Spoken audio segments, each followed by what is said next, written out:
السلام عليكم ورحمة الله وبركاته. في الفيديو ده هنشوف كواليس صناعة فيديوهات القناة. أول حاجة السكريبتات بتاعت الحلقات، وهم عبارة عن 210 حلقة مقدمة من الزميل محمود محمد، ومكتوبة من قبل ما نفتح حتى القناة. وهم 210 حلقة، الحلقة بتتراوح مدتها من دقيقتين ل5 دقايق. وبنشكره طبعا على المجهود العظيم اللي هو عمله وبذله عشان يقدر يكتب السيرة النبوية من ميلاد النبي صلى الله عليه وسلم حتى وفاته، وبلغة سهلة وسلسة وهي اللغة العامية.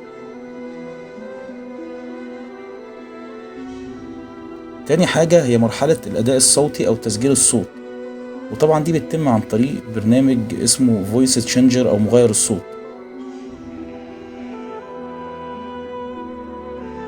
والقائم بالتسجيل الصوتي هو إبراهيم عبد الحفيظ. السلام عليكم ورحمة الله وبركاته. يلا بقى صلوا على سيدنا النبي صلى الله عليه وسلم. وبعد ما بحيرة بقى متأكد قوي ان محمد صلى الله عليه وسلم هو فعلا نبي آخر الزمان، بعد ما شاف ختم النبوة على كتفه الشريف، وأبو طالب اقتنع بكلام بحيرة وخلى محمد صلى الله عليه وسلم يرجع لمكة عشان خاف يتقتل في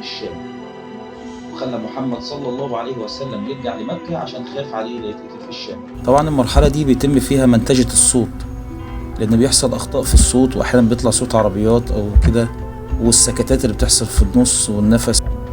السلام عليكم ورحمة الله وبركاته. يلا بقى صلوا على سيدنا النبي صلى الله عليه وسلم. وبعد ما بحيرة بقى متأكد قوي ان محمد صلى الله عليه وسلم هو فعلا نبي آخر الزمان، بعد ما شاف ختم النبوة. المادة الفيلمية او المحتوى المرئي او الفيديوهات اللي بتتحط على الصوت بتاعنا ده بنجيبه من موقع pixel.com، والموقع ده بيقدم فيديوهات فري وملهاش حقوق نشر. طبعا بنبحث عن مكة، المدينة، أشياء تتعلق بالنبي صلى الله عليه وسلم سواء كان في ميلاده أو الأماكن اللي عاش فيها، عشان تبقى متناسبة مع الكلام اللي احنا بنحكيه عن سيرة سيدنا النبي صلى الله عليه وسلم. فتبقى بتسمع سيرة سيدنا النبي وبتشوف المسجد النبوي ومكة المكرمة والأماكن اللي نزل فيها الوحي على سيدنا النبي صلى الله عليه وسلم، والأماكن اللي عاش فيها سيدنا النبي صلى الله عليه وسلم ودفن فيها وحوت جسده الشريف زي المدينة المنورة ومكة المكرمة.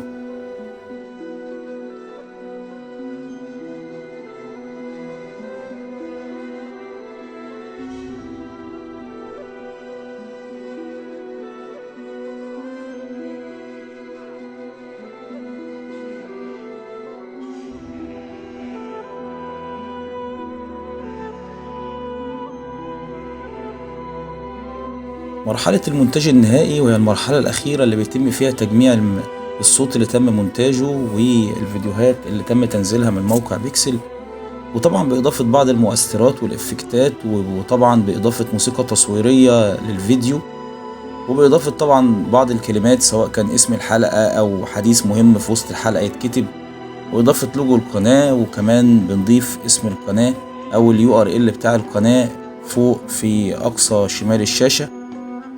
وطبعا دي أصعب مرحلة، متعبة جدا ومرهقة جدا. هنسيبكم مع الفيديو ده، طبعا متسرع 3 مرات عشان الموضوع ملل جدا. ممكن الحلقة اللي هي بتطلع على الشاشة في دقيقتين بنقعد نعملها مونتاج في ساعة ونص أو ساعتين.